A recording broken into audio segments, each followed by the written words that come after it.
വീടുകളുമായി ബന്ധപ്പെട്ട നിയമങ്ങളും ചർച്ചകളുമാണ് അതിന്റെ മുമ്പുള്ള ആയത്തുകളിൽ കഴിഞ്ഞത്. കുട്ടികൾ സമ്മതം ചോദിക്കണമെന്ന് പറഞ്ഞതും വീട്ടിൽ പെരുമാറേണ്ട രീതികളെ സംബന്ധിച്ചൊക്കെയാണ് നമ്മൾ പഠിച്ചത്. ലൈസ അലൽ അഅ്മാ ഹറജുൻ, കണ്ണ് കാണാത്ത ആൾക്ക് കുഴപ്പമില്ല. വലാ അലൽ അഅ്റജി ഹറജുൻ, മുടന്തുള്ള കാലിന് മുടന്തുള്ള ആൾക്കും ഒരു ബുദ്ധിമുട്ടോ ഒരു പ്രയാസമോ വേണ്ട. വലാ അലൽ മരീദി ഹറജുൻ, രോഗിക്കും ഒരു പ്രയാസവും തോന്നേണ്ടതില്ല. വലാ അല അൻഫുസിക്കും, നിങ്ങൾക്ക് തന്നെയും നിങ്ങൾക്ക് പ്രയാസം തോന്നേണ്ടതില്ല. എന്തിന് പ്രയാസം വേണ്ട? അൻത കുലൂ മിൻ ബുയൂതിക്കും, നിങ്ങളുടെ വീട്ടിൽ നിന്ന് ഭക്ഷണം കഴിക്കാൻ. പടച്ചോനെ എന്താ പറയണത്? തഫ്സീർ പറയുമ്പോൾ നമുക്ക് മനസ്സിലാവും. നിങ്ങളുടെ വീട്ടിൽ നിന്ന് ഭക്ഷണം കഴിക്കാൻ ഒരു ബുദ്ധിമുട്ടും തോന്നേണ്ടതില്ല. ഭക്ഷണം കഴിക്കാൻ വേണ്ടി ഇരിക്കുമ്പോ കണ്ണു കാണാത്ത ആൾക്കും അതുപോലെ തന്നെ രോഗിക്കും മുടന്തനായ ആൾക്കും ഒരു പ്രയാസം തോന്നേണ്ടതില്ല. നിങ്ങളെ വീട്ടിൽ നിന്ന് ഭക്ഷണം കഴിക്കാനും നിങ്ങൾക്ക് പ്രയാസം തോന്നേണ്ടതില്ല. കഴിച്ചോളി.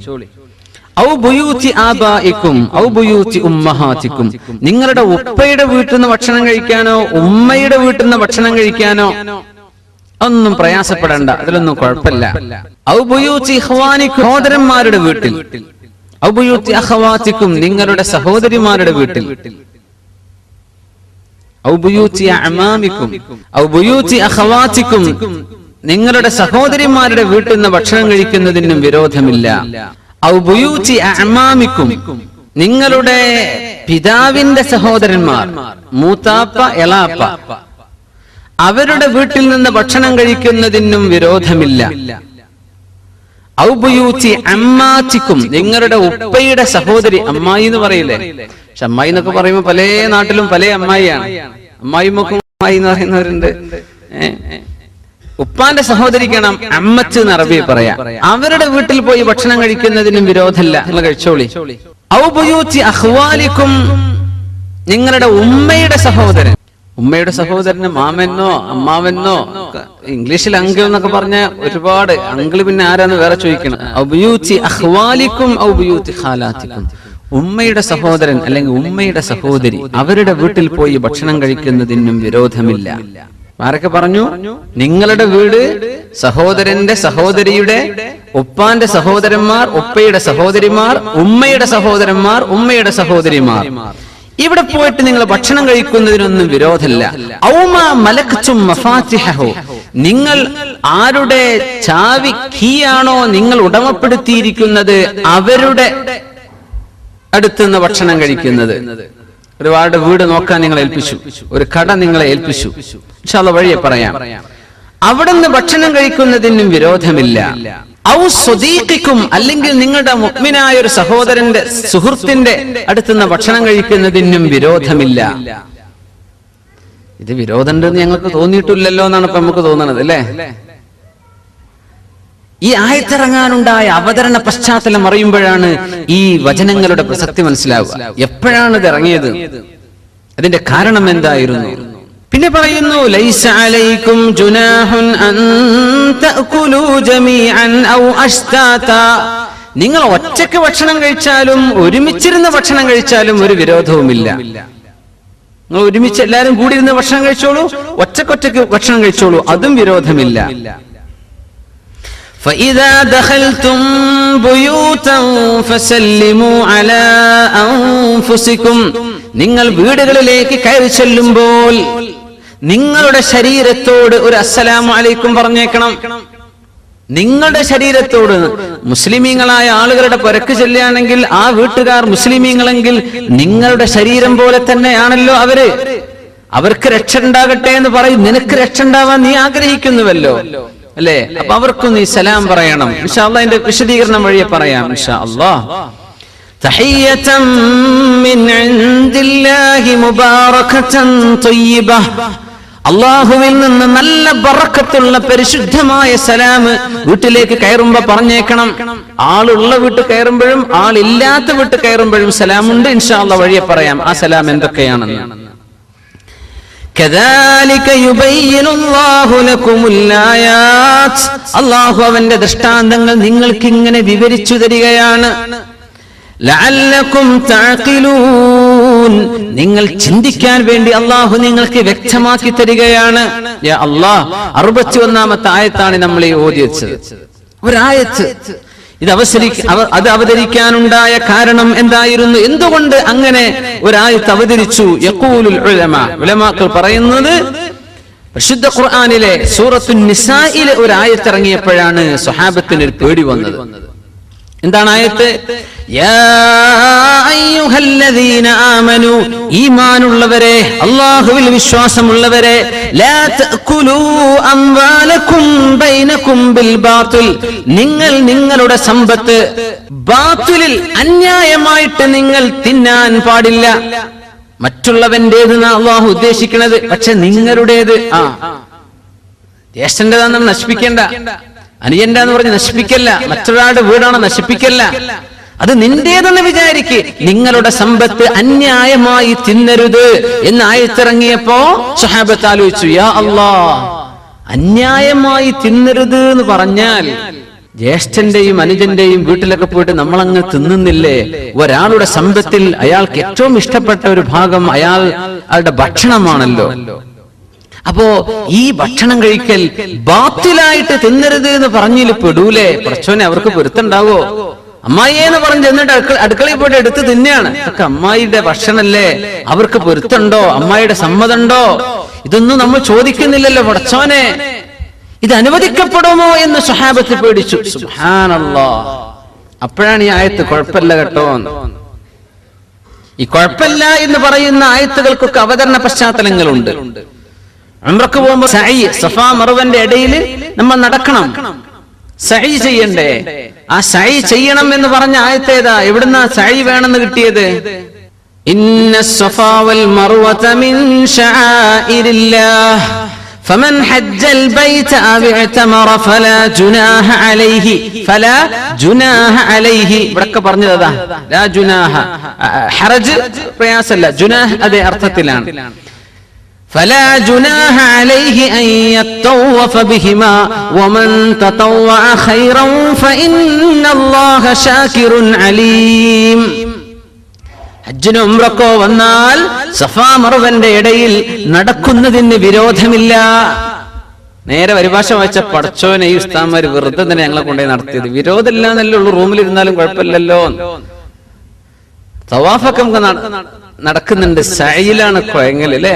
നമ്മൾ പകുതി എത്തുമ്പോഴേക്കും തളർന്ന്, പിന്നെ അന്ന് 7 വേണ്ടി 3 മതിയായിരുന്നല്ലോ എന്നൊക്കെ ഇങ്ങനെ ആലോചിച്ചു. യാ അല്ലാഹ്, കുഴപ്പമില്ല എന്നല്ലേ അള്ളാഹ് പറഞ്ഞിട്ടുള്ളൂ. അങ്ങനെയൊക്കെ അർത്ഥം കണ്ടെത്തുന്ന കാലാണിത്. പരിഭാഷ വായിച്ചിട്ടുള്ള മസല പറയാണ്. സുബ്ഹാനല്ലാഹ്.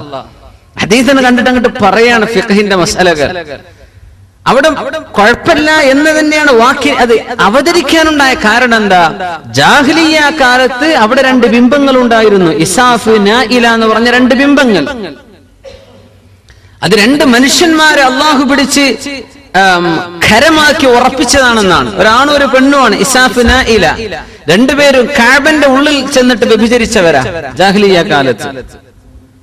അള്ളാഹു അവരെ പിടിച്ച് അങ്ങോട്ട് ഉറപ്പിച്ചു നിർത്തി. ആ അവസ്ഥയിൽ അവരങ്ങോട്ട് ഉറച്ചുപോയി, കല്ല് പോലെ ആയിപ്പോയി. അവരെടുത്ത് കൊണ്ടുപോയി ഒന്ന് സഫന്റെ മുകളിൽ വെച്ചു, ഒന്ന് മറുവന്റെ മുകളിൽ വെച്ചു. പിൽക്കാലത്ത് വന്നവർ ഈ വ്യഭിചരിച്ച ആളുകളാണിതെന്ന് അറിയാതെ അവരൊക്കെ വർഷിപ്പ് ചെയ്യാൻ തുടങ്ങി, അവരൊക്കെ ആരാധിക്കാൻ വേണ്ടി തുടങ്ങി. അങ്ങനെ ഇസ്ലാമിന്റെ മുമ്പ് അവർ എന്ത് ചെയ്യുന്നു? സഫാ മറുവന്റെ മുകളിൽ പോകുന്ന എന്തിനാ? ഈ ബിംബത്തെ പൂജിക്കാനാ. ഇസാഫു, നായില, ആരാ ഈ ബിംബങ്ങൾ? മുമ്പ് തോന്നിവാസം ചെയ്ത ആൾക്കാർ. യാ അല്ലാഹ്. അപ്പൊ സ്വഹാബത്തിന് ബേജാറായി, നബിയെ തവാഫ് ചെയ്യണം എന്നൊക്കെ പറയുമ്പോ ഞങ്ങൾ അവിടെ മുമ്പ് പോയത് ആ ബിംബാരാധനക്ക് പോയതല്ലേ, ഭയങ്കര വിഷമം നബിയെ. അതൊക്കെ എടുത്തു കളഞ്ഞില്ലേ? അള്ളാഹുവിന്റെ റസൂൽ അത് ശുദ്ധിയാക്കിയില്ലേ? ഇസ്ലാം വന്നില്ലേ? നിങ്ങളുടെ കൽബിൽ ഈമാൻ ഉണ്ടായില്ലേ? ആ ബിംബങ്ങളൊക്കെ നീക്കി കളഞ്ഞില്ലേ? ഇനി തവാഫ്, അതും ആ മനസ്സിലെ പ്രയാസത്തിനൊന്നൊരു കുഴപ്പമില്ല കേട്ടോ. നിങ്ങൾ തവാഫ് സഈ ചെയ്തോളി, സഫാ മർവന്റെ ഇടയിൽ നിങ്ങൾ പോയിക്കോളി. പണ്ടത്തെ ആ ഓർമ്മ കൊണ്ടൊരു പ്രയാസമൊക്കെ ഉണ്ട്, അതിനൊന്നും സാരല്ല. ഇതാണ് പറഞ്ഞതിനർത്ഥം. ആ സാരല്ല എന്ന് പറഞ്ഞത് മനസ്സിലെ ഈ തോന്നലിന് കുഴപ്പമില്ല.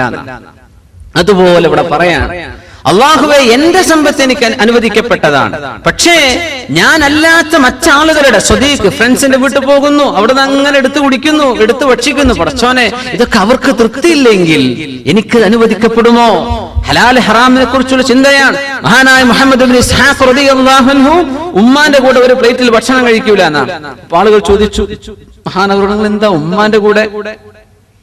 വജലൻ, പേടിയാണ്. എന്ത്? ഒരു പ്ലേറ്റിൽ നിന്ന് ഭക്ഷണം കഴിക്കുക, അതാണല്ലോ ഇസ്ലാമിന്റെ ആ ഒരു തനതായ സുന്നത്ത്. പടച്ചോനെ, അപ്പൊ ഉമ്മി ഞാൻ ഇരിക്കുമ്പോ ഞാൻ എടുക്കുന്നത് ഉമ്മാക്ക് ഇഷ്ടപ്പെട്ട ഒരു കഷ്ണാണെങ്കിൽ പടച്ചോനെ, അത് ഉമ്മാന്റെ മനസ്സ് വേദനിപ്പിക്കലാവൂലേ? കോയിന്റെ കാല് കുട്ടിക്ക് ഭയങ്കര ഇഷ്ടമായിരിക്കും, അത് അലയാക്കെടുത്ത് തിന്നാൽ കുട്ടിക്ക് ബേജാറായില്ല. അപ്പൊ ഉമ്മാക്ക് തൃപ്തിപ്പെട്ട എന്തെങ്കിലും ആ പ്ലേറ്റിൽ ഉണ്ടെങ്കിൽ ഞാനത് എടുത്ത് തിന്നാൽ എന്റെ ഉമ്മയോട് ഞാൻ ചെയ്യുന്ന അപമര്യാദയാവൂലേ? അതുകൊണ്ട് ഉമ്മാക്ക് എല്ലാ ഖിദ്മത്തും ചെയ്യുന്ന മഹാനവറുകൾ ഒരു പ്ലേറ്റിൽ നിന്ന് ഉമ്മാന്റെ കൂടെ കഴിക്കൂല. എന്റെ ഉമ്മയോടുള്ള ബഹുമാനം കൊണ്ട്. സുബ്ഹാനല്ലാഹ്. സ്വഹാബത്ത് ഹലാലും ഹറാമും നോക്ക്, വെറുതെ കിട്ടുന്നതൊക്കെ ഭയങ്കരമായിട്ട് മനുഷ്യന്മാര് എടുത്തു നിന്ന കാലാണ് അല്ലെ. ഇങ്ങോട്ട് കിട്ടുന്നതൊക്കെ അങ്ങോട്ട് കൊടുക്കാൻ വലിയ പണിയാണ് അല്ലെ. അശ്അബ് ഇബ്നു ജുബൈർ എന്ന് പറയുന്ന തുമ്മാഉൽ അറബ്, അറബികളിൽ ഏറ്റവും വലിയ തീറ്റപ്രിയനായിരുന്ന ഒരാളുണ്ടായിരുന്നു. താബീങ്ങളുടെ കാലത്ത് ജീവിച്ചു പോയ ആളാണ് അദ്ദേഹം. കിണറ്റിൽ വീണപ്പോഴാണ് ആൾക്കാർ മുഴുവനും കൈ കൊടുത്തത്. ആ കൈയൊന്ന് പിടിച്ചു കയറ്റി തരാൻ കൈ കൊടുക്കൂല. കൈ കൊടുക്കണ, കൈ തന്നാലല്ലേ ഒന്ന് പിടിച്ചു ഒന്ന് എടുക്കാൻ പറ്റുള്ളൂ. അശ്അബ് ഇബ്നു ജുബൈർ കൈന്ന് താന്ന് പറഞ്ഞ് എല്ലാരും മാറി മാറി വിളിച്ചിട്ടും കൈ കൊടുക്കണില്ല. അതിലൊരുത്തന് തോന്നി, ഇത് തുമ്മാഉൽ അറബാണല്ലോ, ഏറ്റവും വലിയ അത്യാർത്ഥിയുള്ള മനുഷ്യനാണ് ഈ കിണറ്റിൽ വീണ്ടിരിക്കുന്നത്. അപ്പൊ ഒരാൾ വന്നിട്ട് എന്റെ കൈ ഇങ്ങോട്ട് പിടിച്ചോന്ന് പറഞ്ഞു. അതിൽ കൊടുത്തു. കൈ പിടിച്ചോന്ന് പറഞ്ഞാൽ ഇങ്ങോട്ട് കിട്ടുകയാണല്ലോ, ഞങ്ങൾക്ക് കൊടുത്തു പരിചയം. സുബ്ഹാനല്ലാഹ്. കൈ ഇങ്ങോട്ട് താന്ന് പറഞ്ഞിട്ട് കൊടുക്കണില്ല, കൊടുത്തു പരിചയമല്ല, ഇങ്ങോട്ട് കിട്ടിയിട്ടേ ഒക്കെ പരിചയമുള്ളൂ. അങ്ങനെ കിണറ്റുന്ന കാര്യം മനുഷ്യനാണ് ഈ അശ്അബ് ഇബ്നു ജുബൈർ എന്ന് പറഞ്ഞ മനുഷ്യൻ. സുബ്ഹാനല്ലാഹ്. ആളുകളുടെ ഹക്കിനെ സംബന്ധിച്ച് നമ്മുടെ നേണ്ട പോയാലും മറ്റുള്ളവന്റേത് ഇങ്ങോട്ട് വേണ്ട. ഇതാണ് ഇസ്ലാമിന്റെ സംസ്കാരം. ദീൻ എന്ന് പറയുന്നത് 4 എണ്ണമാണ്. നമ്മൾ ശരിക്കും മനസ്സിലാക്കണം. ഇസ്ലാം എന്ന നിസ്കാരം നോമ്പ് മാത്രമല്ല. ഇസ്ലാം പൂർത്തിയാവണമെങ്കിൽ 4 കാര്യങ്ങൾ ശരിയാവണം. ഒന്ന് അൽ അഖീദ, നമ്മുടെ വിശ്വാസകാര്യം. അള്ളാഹുവിനെ സംബന്ധിച്ചുള്ള അഖീദ എന്താണ്? മലക്കുകളെ കുറിച്ച്, ജിന്നുകളെ കുറിച്ച്, ഖബറിനെ കുറിച്ച്, ആഖിറത്ത്, നമ്മുടെ അഖീദ ശരിയാവണം. 2 അൽ ഇബാദത്ത്, നമ്മുടെ ഇബാദത്തുകൾ ശരിയാവണം. 3 അൽ അഖ്ലാഖ്, മനുഷ്യന്റെ സ്വഭാവം. 4-മത്തേത് അൽ മുആമലാത്ത്, നമ്മുടെ ഇടപാടുകൾ, കച്ചവടം, വിൽക്കല്, വാങ്ങല്. ഇതിലെല്ലാം അല്ലാഹുവിനനുസരിക്കുമ്പോഴേ ഇസ്ലാം പൂർത്തിയാവുള്ളൂ. 4 എണ്ണമാണ് ഇസ്ലാം: അഖീദ, ഇബാദത്ത്, അഖ്ലാഖ് വൽ മുആമലാത്ത്. നോമ്പ് നോൽക്കണം, നിസ്കരിക്കണം, സകാത്ത് കൊടുക്കണം എന്ന് തുടങ്ങി നമ്മൾ ചെയ്യേണ്ട കർമ്മങ്ങൾ അല്ലാഹു വ്യക്തമാക്കി പറഞ്ഞ ആയത്തുകൾ 150 ആണ്. പക്ഷെ 350-ലേറെയാണ് സ്വഭാവം നന്നാക്കണം എന്ന് പറഞ്ഞ ആയത്തുകൾ. നേരെ ഡബിളാണ്. അപ്പോ ഇസ്ലാം ഭയങ്കരമാണ്. നമ്മൾ വിചാരിച്ചതിനൊക്കെ അപ്പുറത്താണ്. സത്യവിശ്വാസികളായ സ്വഹാബത്ത് വിചാരിക്കേണ്ട, പടച്ചവനെ, ഞാൻ ഇങ്ങനെ അന്യന്റെ ഭക്ഷണം തിന്നുന്നത് പോലെ ആവില്ലേ എന്റെ ജ്യേഷ്ഠന്റെ, എന്റെ സഹോദരിയുടെ പുറയിൽ പോയി തിന്നാൽ? അടുത്തൊക്കെ വീടുകളൊക്കെ ഉണ്ടാകുന്ന സമയം, കണ്ണൂർ ഭാഗത്തൊക്കെ അങ്ങനെ കുറെ ഉണ്ട് വീട്ടുകാരൊക്കെ ഒരുമിച്ച് താമസിക്കുന്നവര്. പയ്യന്നൂർ ഭാഗത്തൊക്കെ, രാമന്തളിക്കാരൊക്കെ ഉണ്ടോ? അതൊക്കെ ധാരാളം കാണാൻ കഴിയുന്നു. അൽഹംദുലില്ലാഹ്. അപ്പോ പെരക്കാരോട് പറയാം, ഇന്ന് രാവിലെ ഒന്നും വെച്ചേക്കണ്ട, ജ്യേഷ്ഠന്റെ അവിടെ നിന്ന് നാശ്ത. ഉച്ചക്ക് ഒന്നും വെക്കണ്ട, അത് മറ്റേ ജ്യേഷ്ഠന്റെ അടുത്തുനിന്ന്. വൈകുന്നേരത്തെ ചായ പെങ്ങളെടുത്തുനിന്ന്. ഇങ്ങനെ ഒരാൾ ലാക്കിന് നിന്നാൽ ഇത് എനിക്ക് ഹലാലാകുമോ ഇല്ലയോ? നമ്മൾ ശരിക്കും ഒരു വലിയ വളരെ വളരെ മൈന്യൂട്ടായ ഒരു വിഷയമാണ് ചർച്ച കേട്ടോ. നമ്മളത് ഗൗരവത്തിൽ തന്നെ മനസ്സിലാക്കുക. തുടങ്ങുന്നു, ലൈസ അലൽ അഅമാ ഹറജുൻ, കണ്ണ് കാണാത്ത ആൾക്ക് വിരോധമില്ല. വലാ അലൽ അറജ് ഹറജുൻ, മുടന്തനായ മനുഷ്യനും കുഴപ്പമില്ല. വലാ അലൽ മരീദ് ഹറജുൻ, രോഗിയായ മനുഷ്യനും വിരോധമില്ല. വലാ അലാ അൻഫുസികും, നിങ്ങൾക്ക് തന്നെയും വിരോധമില്ല. അൻ തഅകുലൂ മിൻ ബുയൂതികും, നിങ്ങളുടെ വീട്ടിൽ നിന്ന് തിന്നുന്നതിന് വിരോധമില്ല. എന്തേ നിങ്ങളുടെ വീട്ടിൽ നിന്ന്? അതിനിപ്പോ സമ്മതം വേണോ? ആ പറഞ്ഞതിന്റെ ഉദ്ദേശം മകനും മകളും ഇവിടെ പറഞ്ഞോ? ഇല്ല. മകന്റെ പറയുന്ന മകളുടെ പറയുന്നെന്ന് പറഞ്ഞോ ഇവിടെ? ഇല്ല. അങ്ങ് ശ്രദ്ധിച്ചില്ലേ? ആരുടെ വീട്ട്? നിങ്ങളുടെ വാപ്പയുടെ, ഉമ്മയുടെ, സഹോദരന്റെ, സഹോദരിയുടെ, അമ്മായിയുടെ അമ്മ ഒക്കെ പറഞ്ഞു. മകനും മകളും പറഞ്ഞോ? ആ പറഞ്ഞതാണ് ഈ വാക്ക്. മിൻ ബുയൂതികും, നിങ്ങളുടെ മകനും മകളും നിങ്ങളുടെ വീട് തന്നെയാണ്, അതിന് കുഴപ്പമില്ല ഇൻഷാ അല്ലാഹ് വഴിയെ പറയാം. അതിനാണ് നിങ്ങളുടെ വീട് മക്കളെ പറയേണ്ട സ്ഥാനത്ത് ആ മക്കൾ എന്ന് പറഞ്ഞില്ല, മനഃപൂർവ്വം അള്ളാഹു ഒരു കാര്യം പഠിപ്പിക്കുകയാണ്. നിങ്ങളുടെ വീട്, നിങ്ങളുടെ മകൻ, നിങ്ങൾ ഒരാളുടെ മക്കൾ എന്ന് പറയുന്നത് അയാളുടെ അധ്വാനം തന്നെ എന്ന് റസൂലുള്ളാഹി സ്വല്ലല്ലാഹു അലൈഹി വസല്ലം. അപ്പോ എന്താണ് കണ്ണുപൊട്ടന്മാരെ കുറിച്ച് ഇവിടെ പറഞ്ഞത്? മുടന്തന്മാരെ കുറിച്ച് പറഞ്ഞു, രോഗികളെ കുറിച്ച് ഇവരുടെ കൂടെ ഇരുന്ന് ഭക്ഷണം കഴിക്കാൻ ജാഹിലിയ്യ കാലത്ത് പ്രയാസം ഉണ്ടായിരുന്നു. ആളുകൾ ഭക്ഷണം കഴിച്ചിരുന്നില്ല. ഒന്നുമല്ല, കണ്ണു കാണാത്ത ഒരാൾ വന്ന് ഭക്ഷണം കഴിക്കുമ്പോ ഒരുപക്ഷെ അയാളുടെ കൈ ഭക്ഷണത്തിൽ തളികയിൽ ഇങ്ങനെ തപ്പിത്തടഞ്ഞു പോയേക്കും അല്ലേ? അയാൾക്കുടെ ഭക്ഷണം കഴിക്കുമ്പോ വസ്ത്രത്തിൽ ഭക്ഷണം വീണെന്ന് വരും. താടിയിലോ മുടിയിലോ മീശയിലോ ഒക്കെ ഭക്ഷണത്തിന്റെ അംശങ്ങൾ പറ്റിപ്പിടിച്ച് കണ്ണു കാണാത്ത ആളല്ലേ? അള്ളാഹു അദ്ദേഹത്തെ കണ്ണെടുത്ത് പരീക്ഷിച്ചതാണ് അല്ലേ? അള്ളാഹു ഒരു മനുഷ്യന്റെ ഹബീബത്തെ വളരെ പ്രിയപ്പെട്ട രണ്ടെണ്ണം അള്ളാഹു കൊണ്ടുപോയാൽ രണ്ട് കണ്ണുപോയ മനുഷ്യൻ അള്ളാഹു ആലോചിച്ച് ക്ഷമിച്ചാൽ അതിന് പകരം സ്വർഗമാണെന്ന് നബിയുനാ റസൂലുള്ളാഹി സ്വല്ലല്ലാഹു അലൈഹി വസല്ലം. കണ്ണിന്റെ കാഴ്ചങ്ങൾ നഷ്ടപ്പെട്ടാൽ അള്ളാഹുവിനെ വിചാരിച്ച് കൂലി ആഗ്രഹിച്ചാൽ അതിന് സ്വർഗമാണ് പ്രതിഫലം. അപ്പോ കണ്ണുപൊട്ടന്മാരുടെ കൂടെ അന്ന് ജാഹിലിയ്യ കാലത്ത് ഇരുന്ന് ഭക്ഷണം കഴിക്കൂല. മുടന്തന്മാർ, രോഗികൾ, മുടന്തന്മാരുടെ വിഷയം അവർ ഇരിക്കുകയാണെങ്കിൽ കാലൊന്ന് നീട്ടിവെക്കേണ്ടി വരും അവർക്ക്. അപ്പൊ അടുത്തിരിക്കുന്ന ആൾക്കൊരു പ്രയാസം തോന്നും. എന്നാൽ പ്രയാസം തോന്നരുത്, അതാണ് ഈ പറഞ്ഞത്. കണ്ണുപൊട്ടനായ ആളാണ് ഭക്ഷണം കഴിക്കുന്നത്. റമദാനൊക്കെ വരുന്നുണ്ട്, കൂടി ഒരുമിച്ചിരുന്ന് ഭക്ഷണം കഴിക്കുന്ന ടെന്റുകളൊക്കെ അല്ലേ, അവിടെ രോഗികൾ വരും, കാലിന് സുഖമില്ലാത്തവർ വരും, കണ്ണു കാണാത്തവർ വരും, മുഷിഞ്ഞ വസ്ത്രട്ട ആളുകൾ വന്നു വരും. ഒന്നും തോന്നണ്ട, അവർക്ക് കഴിയാത്തത് കൊണ്ടായിരിക്കുന്നു വിചാരിക്കുക. നീ ക്ഷമിക്ക്. അള്ളാഹു എല്ലാം ആഫിയത്തിൽ പടച്ചിട്ടുള്ള നിന്റെ മനസ്സിൽ അള്ളാഹു പരീക്ഷിച്ചവരെ സംബന്ധിച്ച് ഒരു മോശമായ വിചാരം തോന്നാൻ പാടില്ല. അവര് രോഗികളല്ലേ, അവര് മുടന്തന്മാരല്ലേ, അവർ കണ്ണില്ലാത്തവരെ അള്ളാഹു അവരെ പരീക്ഷിച്ചിട്ടില്ലേ? അതുകൊണ്ട് നിനക്ക് അവരുടെ കൂടെ ഭക്ഷണം കഴിക്കുന്നതിന് ഒരു പ്രയാസവും തോന്നരുത് കേട്ടോ. റസൂലുള്ളാഹി സ്വല്ലല്ലാഹു അലൈഹി വസല്ലം നമ്മെ പഠിപ്പിക്കുകയാണ്. അല്ലാഹു തആല ഒരു പേജങ്ങ് പറഞ്ഞു പഠിപ്പിക്കുന്ന ആശയം ഇതാണ്. രോഗികളെ കുറിച്ച് കാണുമ്പോ മോശമായ ആരാണ് രോഗം അള്ളാഹുവിനോട് വേണമെന്ന് ചോദിച്ചത്? നമ്മൾ ആരെങ്കിലും ചോദിച്ചിട്ടാണോ രോഗം വന്നത്? അല്ല. കണ്ണുപൊട്ടന്മാരായി അന്ധന്മാരായി ജനിച്ചിട്ടുള്ള ആളുകൾ, അല്ലെങ്കിൽ പിന്നീട് കണ്ണിന്റെ കാഴ്ച നഷ്ടപ്പെട്ടവർ, അവർ അള്ളാഹിനോട് ചോദിച്ചതാണോ എന്റെ കണ്ണ് വേണ്ടാന്ന്? അല്ല, അള്ളാഹു അവരെ അള്ളാഹു പരീക്ഷിച്ചതല്ലേ. കാലിന് മുടന്ത് ആർക്കാണ് അങ്ങനെ ജനിക്കാൻ ആഗ്രഹം? അവരുടെ പണിയാണോ അത്? ഖാലിഖായ അള്ളാഹുവിന്റെ പണി. എന്തിനാ കുറച്ചാളുകൾ അള്ളാഹു ഇങ്ങനെ ആക്കുന്നത്? ബഹുഭൂരിപക്ഷം ആളുകളും കണ്ണുപൊട്ടന്മാരാണോ? അല്ല. അള്ളാഹുവിന്റെ സൃഷ്ടികളിൽ 99% ആളുകളും പെർഫെക്റ്റ് ക്രിയേഷൻ ആണ്. പക്ഷെ 1% അള്ളാഹു തആല ചില വിടവുകൾ ഇങ്ങനെ കൊടുക്കും. എല്ലാവർക്കും ഹാർട്ട് ക്ലിയറാ, ചില ആൾക്ക് ഒരു പ്രശ്നം, കണ്ണിനൊരു പ്രശ്നം, ചെവിക്കൊരു പ്രശ്നം, കാലിന് കയ്യിന് വിരലുകൾക്ക് എന്തേ? ഇതുണ്ടാകുമ്പോഴാണ് ഈ നിഅമത്തിന്റെ വില മനസ്സിലാവുള്ളൂ. ആ നഷ്ടപ്പെട്ടവർക്ക് അല്ലാഹു കൂലി വേറെ കൊടുക്കുന്നതിന് പകരം. പക്ഷേ ഇതെല്ലാം പൂർണ്ണതയിൽ പടക്കപ്പെട്ട മനുഷ്യന് ഈ പൂർണ്ണതയുടെ വില അറിയണമെങ്കിൽ അപൂർണം അവന്റെ ഇടയിൽ മരിക്കുമ്പോഴേ ജീവന്റെ വില മനസ്സിലാവുള്ളൂ. പ്രായാധിക്യം വരുമ്പോഴാണ് ചെറുപ്പക്കാരുടെ വില മനസ്സിലാവുക. എന്റെ യൗവനം, യാ അല്ലാഹ്. പ്രായമുള്ളവരെ കാണുമ്പോൾ ചെറുപ്പക്കാരെ വിചാരിക്കണം, ഞാൻ അങ്ങോട്ട് എത്താൻ പോകുന്ന ആളാണ്. എല്ലാരും ഒരു ദിവസം ഒരു കാലഘട്ടത്തിൽ ജീവിപ്പിച്ച് കോടാനുകോടി മനുഷ്യരെ ഈ ജനറേഷൻ ആഫ്റ്റർ ജനറേഷൻ ഇങ്ങനെ കൊണ്ടുവരാതെ സയ്യിദുന ആദം നബി അലൈഹിസ്സലാം മുതൽ ഖിയാമത്ത് നാൾ വരെ വരാൻ പോകുന്ന മനുഷ്യരെ 100 കൊല്ലത്തിനിടക്ക് അല്ലാഹു എല്ലാരും ഒരുമിച്ച് പടച്ചു, ഒരുമിച്ച് അങ്ങ് മരിപ്പിച്ചു എന്ന് വിചാരിക്കുക. അല്ലാഹു അങ്ങനെ ചെയ്തുകൂടായിരുന്നോ? ഉലമാ അത് തഫ്സീറുകളിൽ ചർച്ച ചെയ്തു. അല്ലാഹുവിന് അത് ചെയ്യാമായിരുന്നില്ലേ? പക്ഷെ എന്താ നടക്കുന്നത്? കുറെ കൂട്ടർ ജനിക്കുന്നു, കുറെ മരിക്കുന്നു, കുറെ ചെറുപ്പക്കാർ, കുറെ കൊച്ചുമക്കൾ, കുറെ ഗർഭിണികളായ പെണ്ണുങ്ങൾ, ഗർഭാശയത്തിൽ കിടക്കുന്ന കുഞ്ഞുങ്ങൾ, കുറെ പ്രായമുള്ളവർ, അങ്ങേയറ്റം പ്രായം ചെന്നവർ, കുറെ മരിക്കുന്നവർ. ഇതെല്ലാം കണ്ടുകൊണ്ടാണ് അല്ലാഹു മനുഷ്യനെ പടക്കുന്നത്. ഇതൊന്നും എല്ലാരും ഒപ്പം മരിക്കുകയാണെങ്കിൽ ആർക്കെങ്കിലും മരണം എന്താണെന്ന് അറിയോ?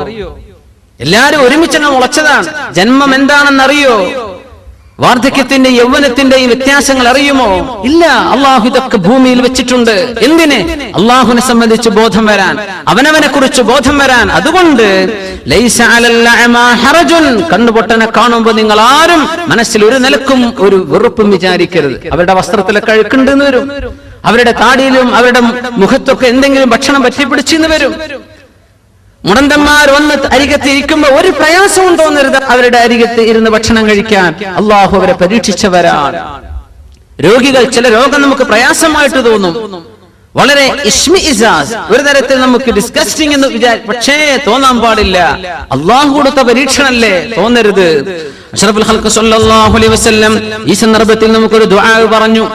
മൻ റആ മുബ്തലൻ, പരീക്ഷണത്തിൽപ്പെട്ട ഒരാളെ നമുക്ക് കാണാൻ ഇടയായാൽ, കൈയില്ലാത്ത ഒരാൾ, കാലില്ലാത്ത ഒരാൾ, കണ്ണുപോയ ഒരാൾ, കേൾവില്ലാത്ത, ശബ്ദിക്കാൻ പറ്റാത്ത ആൾ, ഇത്തരക്കാരൊക്കെ നമ്മൾ കാണൂലേ ജീവിതത്തിൽ. അവരെ കാണുമ്പോൾ ആരെങ്കിലും ഈ ദുആ പറഞ്ഞാൽ, അൽഹംദുലില്ലാഹില്ലദീ ആഫാനി മിമ്മ ഇബ്തലാക ബിഹി വഫളലനി അലാ കസീരിൻ മിമ്മൻ ഖലഖ തഫ്ദീലാ. അൽഹംദുലില്ലാഹില്ലദീ ആഫാനി മിമ്മ ഇബ്തലാക ബിഹി വഫളലനി അലാ കസീരിൻ മിമ്മൻ ഖലഖ തഫ്ദീലാ. അല്ലാഹുവേ, നിനക്ക് സ്തുതി പടച്ചവനെ. അല്ലദീ ആഫാനി മിമ്മ ഇബ്തലാക ബിഹി, അല്ലാഹു നിനക്ക് ഏതൊരു പരീക്ഷണം തന്നോ ആ പരീക്ഷണം എനിക്ക് സംഭവിക്കാതെ അള്ളാഹു എന്നെ കാത്തുവല്ലോ. ഒരുപാട് അള്ളാന്റെ സൃഷ്ടികളെക്കാളും അള്ളാഹു എന്നെ ബഹുമാനിച്ചുവല്ലോ. അൽഹംദുലില്ലാഹ് എന്ന് പറഞ്ഞാൽ ലം യുസിബ്ഹു ദാലികൽ ബലാ, ആ മനുഷ്യന് വന്ന ബലാ ഇയാൾക്ക് വരികയില്ലെന്ന് നബിയുനാ റസൂലുള്ളാഹി സ്വല്ലല്ലാഹു അലൈഹി വസല്ലം. ഈ ദുആ പഠിക്കുക. അൽഹംദുലില്ലാഹ് അല്ലദീ ആഫാനി മിമ്മ ഇബ്തലാക ബിഹി, നിന്നെ അല്ലാഹു പരീക്ഷിച്ചുവല്ലോ, അത് എന്നെ പരീക്ഷിച്ചില്ലല്ലോ. അൽഹംദുലില്ലാഹ്. ഈ ദുആ പറയുമ്പോൾ ശ്രദ്ധിക്കണം, നമ്മൾ ആരുടെ മുമ്പിലാണോ പറയുന്നത് ആ ആളിത് കേൾക്കാൻ പാടില്ല. ആളിത് കേൾക്കുമ്പോൾ മനസ്സ് വേദനിക്കൂലേ, പടച്ചോനെ ഞാൻ ഇങ്ങനെ ആയിപ്പോയല്ലോ. യാ അല്ലാഹ്, അൽഹംദുലില്ലാഹ് അല്ലദീ ആഫാനി മിമ്മ ഇബ്തലാക ബിഹി. ഹോസ്പിറ്റലിലൊക്കെ ചെല്ലുമ്പോൾ എത്ര പറയേണ്ടി വരും.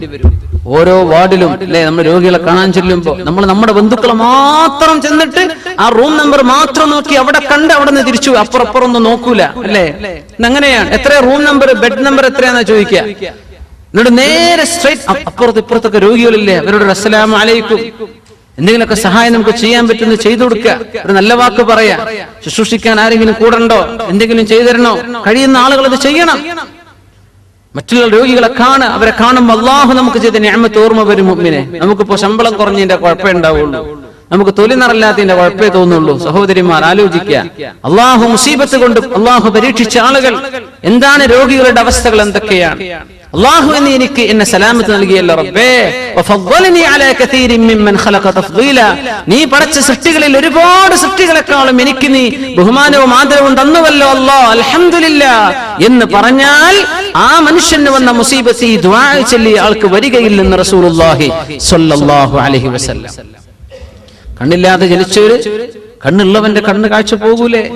തിന്മ ചെയ്യുന്ന ആളുകൾക്ക് അത് വരുമ്പോ ശിക്ഷയാണ്, പക്ഷെ നന്മ ചെയ്യുന്ന ആളുകൾക്ക് അത് വരുമ്പോ അള്ളാഹു അവർക്ക് ഒരുപാട് കൂലി ഒറ്റയടിക്ക് കൊടുക്കാൻ തീരുമാനിച്ചു എന്നതിനർത്ഥം. അതുകൊണ്ട് ലൈസ അലൽ അഅമാ ഹറജുൻ, കണ്ണ് കാണാത്ത ആളുകളെ കുറിച്ച് ഒന്നും മനസ്സിൽ തോന്നലുകൾ അരുതാത്തത്, അവരെ പറ്റി ഒരു വെറുപ്പ് തോന്നാൻ പാടില്ല. കാലിന് മുടന്തുള്ളവർ, അസുഖമുള്ളവർ, വലാ അലാ അൻഫുസികും അൻ തഅകുലൂ മിൻ ബുയൂതികും. യാ അല്ലാഹ്, അല്ലാഹു തആല പറയാണ്, നിങ്ങൾക്കും വിരോധമില്ല അൻ തഅകുലൂ മിൻ ബുയൂതികും, നിങ്ങളുടെ വീട്ടിൽ നിന്ന് തിന്നുന്നതിന് വിരോധമില്ല. അപ്പൊ സ്വഹാബത്ത് ചിന്തിച്ചു, പടച്ചോനെ, മകൾ അവരുടെ പുരയിന്ന് പോയി തിന്നാൽ അത് അവർക്ക് പൊരുത്തപ്പെടുമോ? ഈ പറഞ്ഞ ആയത്തുകളെല്ലാം നമ്മൾ പരിശോധിക്കുക. ഈ ആയത്തിൽ ഉമ്മയുടെ സഹോദരി, ഉമ്മയുടെ സഹോദരൻ, വാപ്പയുടെ സഹോദരൻ, വാപ്പയുടെ സഹോദരി, നമ്മുടെ പിതാക്കന്മാരുടെ വീട്, മകന് പിതാവിന്റെ വീട്, അത് വേറെ തന്നെയാണ്. ഉമ്മയുടെ വീട് അങ്ങനെ കണ്ട, ഉമ്മാക്ക് പൈസക്കുള്ള ഒരു ഉമ്മയാണ്, ഉമ്മ സ്വന്തം ഒരു പുര വെച്ചിട്ടുണ്ട്, വാപ്പാക്ക് വേറെ വീടുണ്ട്. നമ്മുടെ നാട്ടിലൊക്കെ ഉമ്മയും വാപ്പയ്ക്ക് ഒരുമിച്ചാണ് താമസിക്കുന്നത്. അൽഹംദുലില്ലാഹ്, കുറച്ചു കാലം കഴിഞ്ഞാൽ അതൊക്കെ മാറും, ചിലപ്പോ മോഡേൺ ആയിട്ട് വരുമ്പോഴേ. അപ്പൊ അങ്ങനെ ഉമ്മാക്കും ഉപ്പാക്കും വേറെ വീടുണ്ട്. ആ വീടുകളിൽ പോലും പാലിക്കേണ്ട മര്യാദയാണ് പറയാൻ പോകുന്നത് കേട്ടോ. ഈ പാടില്ല, കുഴപ്പമില്ല എന്ന് പറഞ്ഞ് എന്തിനു കുഴപ്പമില്ല? നിങ്ങളെ അങ്ങോട്ട് ക്ഷണിച്ചിട്ടുണ്ട്, നിങ്ങൾ അവിടെ ചെന്ന് കഴിക്കുന്നത്, ഭക്ഷണം കഴിക്കുന്ന അവർക്ക് പൊരുത്തമാണെന്ന് നിങ്ങൾക്ക് തോന്നലുണ്ട്. 3, ആ വീട്ടിലെ കാര്യങ്ങൾ നിങ്ങളെ അവർ ഏൽപ്പിച്ചു പോന്നവരാണ്. ആ അവസ്ഥയിൽ നിങ്ങൾക്ക് ആവശ്യമായത് നിങ്ങൾ തിന്നുന്നതിന് വിരോധമില്ല. അതാണ് ഈ പറഞ്ഞതിന്റെ അർത്ഥം. അമ്മായിന്റെ വീട്ടിൽ പോയിട്ട് നേരെ ഫ്രിഡ്ജ് വന്നിട്ട് എടുത്ത് കുടിക്കുക പറ്റൂല. ലാ തഅകുലു അംവാലക്കും ബൈനക്കും ബിൽ ബാത്തിൽ. പടച്ചോനെ, അങ്ങനെയൊക്കെ എത്ര ജ്യൂസ് ഞാൻ പള്ളിയിലാക്കിയില്ലേ, അറിഞ്ഞതിൽ പിന്നെ പറ്റൂല. ഔ സ്വദീഖിക്കും, സുഹൃത്തിൻ്റെതാ. ബാച്ചിലർ റൂമിലൊക്കെ ഓരോരുത്തർ എന്തെങ്കിലുമൊക്കെ കൊണ്ട് ഒരു കുപ്പി, ഒരു ഗ്ലാസ് പാൽ അല്ലെങ്കിൽ ഒരു ബോട്ടിൽ പാല് കൊണ്ടുവന്ന് വെച്ചിട്ടുണ്ടാവും. സാധു നേരം വെളുത്ത് നോക്കുമ്പോ ആരെങ്കിലും കുടിച്ച് കാലി വെച്ചിട്ടുണ്ടാവും. സുബ്ഹാനല്ലാഹ്, ചെയ്യല്ല മുഅ്മിനെ, പാടില്ല. നമ്മൾ നിസ്സാരമായി അല്ലാഹു അഖ്ലാഖ് സംസ്കാരം പഠിപ്പിച്ചിരിക്കുകയാണ്.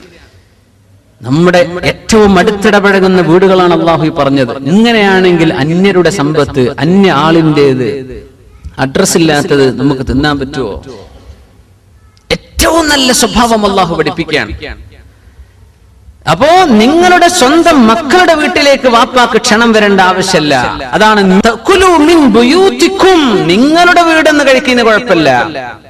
വാപ്പയെ സംബന്ധിച്ചിടത്തോളം മകനോ മകളോ ഉള്ള വീട് അത് സ്വന്തം പുര പോലെ തന്നെയാണ്, അവരുടേത്. പക്ഷെ മകളുടെ ഭർത്താവിന്റെ പുരയാണ്, അല്ലെങ്കിൽ മകന്റെ ഭാര്യയുടെ പുരയാണ്. അങ്ങനെ ഉണ്ടെങ്കിൽ അവിടെ നിയമം മാറും.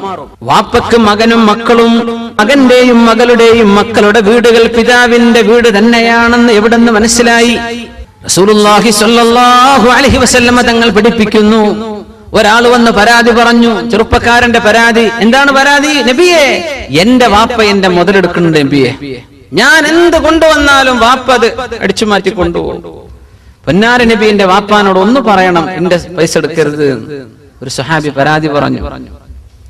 അന്നേരം ഒരു മസ്അല പഠിപ്പിച്ചു റസൂലുള്ളാഹി സ്വല്ലല്ലാഹു അലൈഹി വസല്ലം.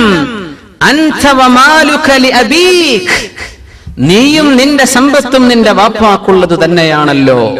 പരാതിപ്പെടാൻ പാടില്ല. അപ്പൊ വാപ്പമാരൊക്കെ ഒന്ന് ഉഷാറായി.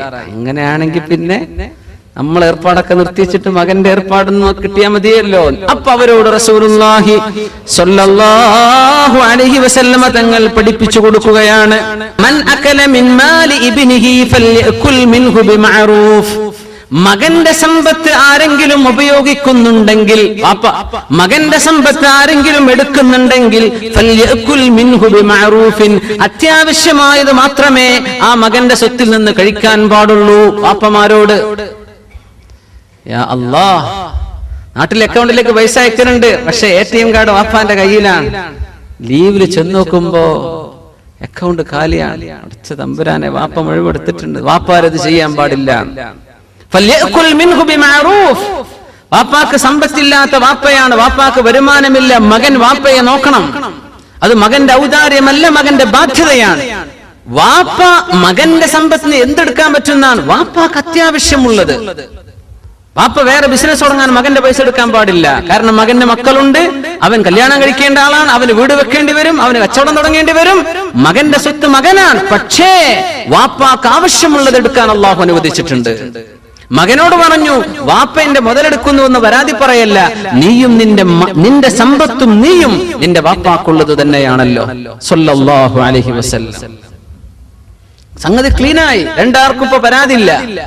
എന്തൊരു മനോഹരം! ഇതാണല്ലോ ദീൻ, ഇസ്ലാമിന്റെ മഹത്വം. നോക്കി നിങ്ങൾ, എന്തൊക്കെ മതങ്ങളുണ്ട് എന്ന് ലോകത്ത് പറയാണെങ്കിലും ഇങ്ങനെ ജീവിക്കൽ ഇങ്ങനെയാണെന്ന് അല്ലാഹു പറഞ്ഞെന്നൊരു ദീൻ വേറുണ്ടോ?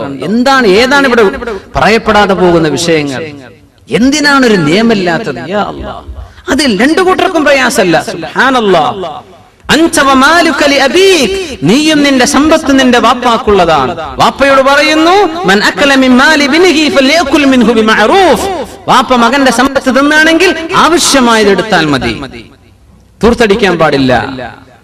യാ അല്ലാഹ്, അങ്ങനെ നിങ്ങളുടെ മകന്റെയോ മകളുടെയോ വീട്ടിൽ നിന്ന് ഭക്ഷണം കഴിക്കുന്നതിന് വിരോധമില്ല.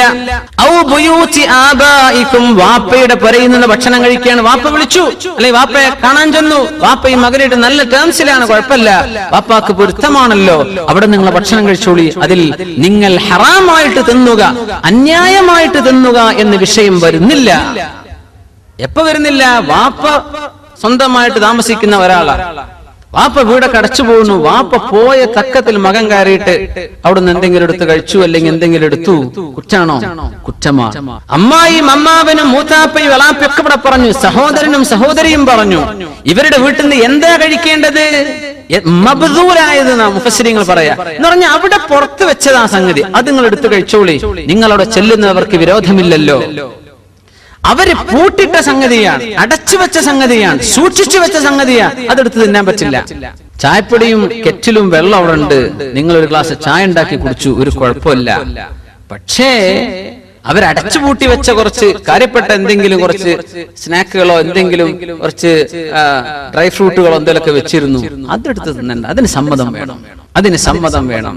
അവര് സൂക്ഷിച്ചു വെച്ചത് പൊളിച്ചെടുക്കാൻ പാടില്ല, അവിടെ തുറന്നു വെച്ചത് നിനക്ക് എടുക്കാം. പക്ഷെ അവരെ നിന്നെ ക്ഷണിച്ചതാണ്, ഒരു സദ്യക്ക് വിളിച്ചതാ, ഭക്ഷണത്തിന് വിളിച്ചതാ, നീ ഭക്ഷണം കഴിച്ചോ, അതിൽ കുറച്ച് ഏറെ കഴിച്ചു, കുറച്ച്, അതൊന്നും വിഷയമല്ല. മാതും തമ്മ നിന്നെ അങ്ങോട്ട് ക്ഷണിച്ചതാണല്ലോ, അതുകൊണ്ട് കുഴപ്പമില്ല, നീ ഭക്ഷണം കഴിച്ചോളൂ, അവിടെയൊന്നും പ്രശ്നം വരുന്നില്ല. ഉമ്മയുടെ പുരക്ക് ചെന്നത്, ഒരുപക്ഷെ ഉമ്മയുടെയും വാപ്പയുടെയും പുരക്ക് ചെന്നാൽ ഉമ്മയുടെ വീട് വേറുണ്ടെന്ന് വിചാരിക്കാം, മുതലാളിയായ ഒരു ഉമ്മയാണ്, ആ ഒരു ഉമ്മാക്ക് സ്വന്തമായ വീടുണ്ട്, ഉപ്പാക്ക് വേറെ വീടുണ്ട്, മക്കൾ ഉമ്മയും ഉപ്പയും സന്ദർശിക്കാൻ പോവാണ്. അല്ലെങ്കിൽ ഉമ്മയും ഉപ്പയും ഒരുമിച്ചൊരു വീട്ടില്ല, രണ്ടാളുടെ പേരിൽ അത് രജിസ്റ്റർ ചെയ്ത വീടാണ്, രണ്ടാളുടേതുമാണ്. അവിടെ ചെല്ലുമ്പോ മക്കൾ അവിടെ നിന്ന് വല്ലതും കഴിക്കലായിരിക്കും അവർക്ക് ഏറ്റവും വലിയ ഇഷ്ടം. അവിടെ ചെന്ന് കഴിച്ചോളി, കുഴപ്പമില്ല, നിങ്ങളുടെ ഉമ്മയും നിങ്ങളുടെ വാപ്പയും അല്ലേ. അവിടെ ചെന്നിട്ട് പറയണം, ഉമ്മ ഞാൻ ഭക്ഷണം വീട്ടിൽ നിന്ന് കഴിച്ചിട്ടുണ്ട്, അത് പറയുമ്പോൾ ഉമ്മാക്ക് വിഷമം ഉണ്ടാവും. ചിലപ്പോ ഒരു ഗ്ലാസ് വെള്ളെങ്കിലും ചായെങ്കിലും തന്നേക്കണം എന്ന് പറഞ്ഞാൽ അത് ഇഷ്ടമായിരിക്കും ഉമ്മാക്ക്. പഠിച്ചോൻ എന്റെ മോൻ എന്റെ അടുത്ത് വന്നല്ലോ, അങ്ങനെ ഒരു ഇഷ്ടം ഉമ്മാക്കുണ്ട് എന്ന് നമുക്കറിയണമെങ്കിൽ നമ്മൾ ആ പോസ്റ്റിലേക്ക് എത്തണം. മകനിപ്പോ തോന്നുന്നില്ല, പക്ഷേ നമ്മൾ ചെറുപ്പക്കാർ ഒരു പ്രായത്തിലെത്തി നമ്മുടെ മക്കൾ കല്യാണം കഴിച്ചു, അങ്ങനെ നമ്മുടെ വല്യമ്മന്റെയും ആ പൊസിഷനിൽ ഇങ്ങനെ ഇരിക്കുമ്പോ ആ തോന്നുന്ന ഒരു സ്നേഹം, തിരിച്ചു കിട്ടാത്ത സ്നേഹമാണ് ഉമ്മയും വാപ്പയുടെയൊക്കെ സ്നേഹം. ഒരിക്കലും നമുക്ക് തിരിച്ചു കിട്ടൂല. ഒരു ഉമ്മ അല്ലെങ്കിൽ ഒരു വാപ്പ മകനോട് കാണിക്കുന്ന സ്നേഹം ആ മകൻ സ്വന്തം മകന് കൊടുക്കുക എന്നല്ലാതെ മകൻ തിരിച്ചു വാപ്പാക്കും ഉമ്മാക്കും കൊടുക്കൂല. ദുനിയാവിൽ അങ്ങനെയാ അള്ളാഹു വെച്ചിട്ടുള്ളത്, കിട്ടൂല. എങ്ങനെയൊക്കെയാ നമ്മൾ നമ്മളെ മക്കളെ നോക്കുന്നത്? ഈ നോട്ടം നമ്മുടെ മക്കൾ അവരെ മക്കളെ നോക്കുള്ളൂ. ഇന്നെങ്ങനെ നോക്കിയ ആളാണല്ലോ വാപ്പാന്ന് നോക്കൂല. മഹാനായ ഒരു പണ്ഡിതനുണ്ട് ദുബൈയിൽ ജീവിച്ചിരിപ്പുള്ള നമ്മുടെ ഡോക്ടർ ഉമർ അബ്ദുൽ കാഫി. അദ്ദേഹം ഒരു സംബോധന പറയായിരുന്നു, വയസ്സായി കിടന്ന വാപ്പ വീട്ടിലിരുന്നിട്ട് ഇങ്ങനെ കുഞ്ഞിനോട് ചോദിച്ചു, എന്താ മോനെ അവിടെ ആ ജനലിന്റെ അടുത്ത് എന്താണ് അവിടെ ഉള്ളത്? അതൊരു കിളിയാണ് വാപ്പ. വാപ്പ ഒന്നും, എന്താ മോനെ? കിളിയാണ് വാപ്പ. അതൊരു പിന്നെയും ചോദിച്ചു വാപ്പാക്ക് ചെവി കുറവാണ്. മകൻ ഉറക്കെ പറഞ്ഞു, ഞാൻ പറഞ്ഞു തന്നില്ലേ എന്നപ്പോ വാപ്പ തന്റെ ഡയറി കുറിപ്പുകൾ എഴുതിയ പെട്ടിന്ന് കുറെ കാലങ്ങൾക്ക് മുമ്പ് എഴുതി വെച്ച് 27 കൊല്ലം മുമ്പ്, 27 വയസ്സുള്ള മകനാണ്. ആ മകൻ കൊച്ചുകുട്ടിയായിരുന്ന കാലത്ത് മോൻ പറഞ്ഞ വാക്കുകളൊക്കെ ഇയാൾ എഴുതി വെച്ചിട്ടുണ്ട്. അതിൽ അന്നൊരിക്കൽ വാപ്പയോട് എന്താണ് വാപ്പ ഇതാന്ന് ചോദിച്ചപ്പോ വാപ്പ ഈ മോനോട് പറഞ്ഞിരുന്നു, മോനെ ഇത് കിളിയാണ്, കിളിയാണ്. അപ്പൊ മോനെ പറയാൻ കഴിഞ്ഞില്ല. അപ്പൊ വാപ്പ ഒന്നുകൂടെ മോനെ കൊണ്ട് പറയിപ്പിച്ചു. പറയാൻ കഴിയാത്ത കുഞ്ഞിനോട് ഇതിങ്ങനെ പറയിപ്പിച്ച് 24 തവണ ഈ വാപ്പ ഈ കുഞ്ഞിന് പറഞ്ഞു കൊടുത്തിരുന്നു, സ്നേഹത്തോടു കൂടെ പറഞ്ഞു കൊടുത്തിരുന്നു.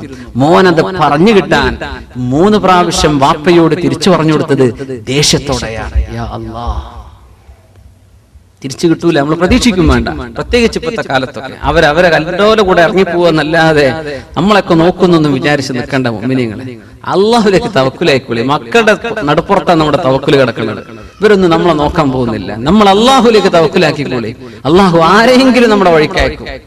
അള്ളാഹു സഹായിക്കുമാറാകട്ടെ.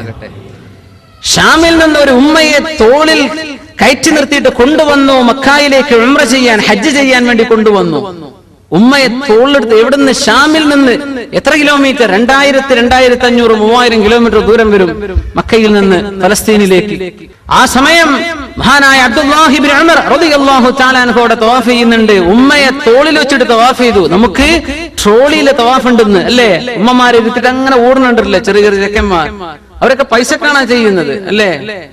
അവസാനം തവാഫ് കഴിഞ്ഞാൽ അവർക്ക് കൊടുക്കേണ്ടത് കൊടുത്തില്ലെങ്കിൽ പിന്നെ എന്താ അവിടെ ഉണ്ടാവുക എന്ന് കണ്ടറിയാൻ വേണ്ടി വരും. സ്വന്തം ഉമ്മാരല്ല, സ്വന്തം ഉമ്മമാരെ കൊണ്ടു നടക്കുന്നവരുണ്ട്. അൽഹംദുലില്ലാഹ്, ഉമ്മമാരെ പൊക്കിയെടുത്ത് കൊണ്ടുനടക്കുന്ന കാലം. അന്ന് ഉമ്മയെ തോളിൽ വെച്ചിട്ട് തവാഫ് ചെയ്തു, സഅയ് ചെയ്തു. എന്നിട്ട് മഹാനായ അബ്ദുല്ലാഹി ഇബ്നു ഉമർ റളിയല്ലാഹു അൻഹുവിനോട് ചോദിച്ചു, അല്ലാഹുവിന്റെ റസൂലിന്റെ സ്വഹാബിയെ, ഉമർ തങ്ങളുടെ പൊന്നാര മോനെ, ഞാൻ എന്റെ ഉമ്മയെ ഷാമിൽ നിന്ന് എടുത്തു കൊണ്ടുവന്നതാ. ഇവിടെ ഉമ്മാന്റെ ഹജ്ജ് കഴിഞ്ഞവരെ ഉമ്മന്റെ തോളിലാണ്. എന്റെ ഉമ്മയോട് ഞാൻ ചെയ്യേണ്ട ബാധ്യത ചെയ്തു കഴിഞ്ഞുവോ? എന്താ മറുപടി? നിന്റെ ഗർഭം ചുമന്ന നേരത്ത് ഉമ്മ അനുഭവിച്ച പ്രയാസത്തിൽ ഒരു പ്രയാസത്തിന്റെ സ്ഥാനത്ത് പോലും ഇത് എത്തിയിട്ടില്ലെന്ന് അബ്ദുല്ലാഹി ഇബ്നു ഉമർ റളിയല്ലാഹു അൻഹുമാ. അത് മാത്രമല്ല, ബഹുമാനപ്പെട്ട ഒരു കാര്യം കൂടെ പറഞ്ഞു, നിന്റെ ഉമ്മയെ നീ നോക്കി, നിന്റെ ഉമ്മ നിന്നെ നോക്കിയത് നീ എന്ന് വളർന്ന് വലുതായി നല്ല മോനായി വരണം എന്ന് ആഗ്രഹിച്ചിട്ടാണ് ഉമ്മ നിന്നെ വളർത്തിയത്. നീ നിന്റെ ഉമ്മാനെ കൊണ്ടു നടക്കണത് കുറച്ചു കഴിഞ്ഞ് വേഗം മരിച്ചു കിട്ടിയാൽ തിരക്കേടില്ല എന്നാ നിന്റെ മനസ്സിലുള്ളത്. യാ അല്ലാഹ്, നിന്റെ മനസ്സിൽ ഈ ഉമ്മ മരിക്കോളല്ലേ നോക്കേണ്ടതുള്ളൂ, അധികം കാലൊന്നും ഇല്ലല്ലോ എന്ന തോന്നലാ നീ ചെയ്യുന്നത്. നിന്റെ ഉമ്മ നിന്നെ നോക്കിയത് നീ വളരട്ടെ എന്ന് ആഗ്രഹിച്ചുകൊണ്ടാ. രണ്ട് തോന്നലും രണ്ടും വ്യത്യസ്തമല്ലേ? യാ അല്ലാഹ്, ഇതൊക്കെ അള്ളാന്റെ ദീനെ പഠിപ്പിച്ചിട്ടുള്ളൂ. മുഅ്മിനീങ്ങൾ, മക്കളെ എഞ്ചിനീയറും ഡോക്ടർമാരൊക്കെ ആക്കിക്കോളി, പക്ഷെ ഇതൊക്കെ പറഞ്ഞു കൊടുക്കണം, എന്നാലേ അവർക്ക് നിങ്ങളെപ്പറ്റി ബോധം ഉണ്ടാവും.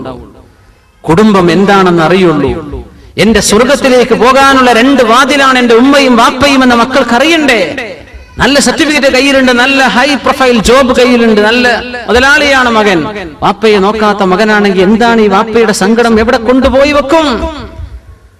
അപ്പോ സ്വന്തം ഉമ്മയുടെയും വാപ്പയുടെയും പുരക്ക് പോയി നിങ്ങൾ ഭക്ഷണം കഴിച്ചോളി, അതൊന്നും ഹറാമായി തിന്നുന്ന തീറ്റയല്ല, അതിലൊന്നും പ്രയാസപ്പെടേണ്ടതില്ല എന്ന് വിശുദ്ധ ഖുർആൻ ഈ സൂറത്തുൻ നൂറിൽ 61-ാമത്തെ ആയത്തിൽ പഠിപ്പിക്കുകയാണ്. ഖാലും അങ്കിളാണ്, ഖാലത്തും ആന്റിയാണ് ഇംഗ്ലീഷിൽ. പക്ഷേ ആര് ഏത് വഴിക്കുള്ള ബന്ധം എന്ന് അറബിയിലെ വളരെ ഭംഗിയാണ് അറബ് ഭാഷ.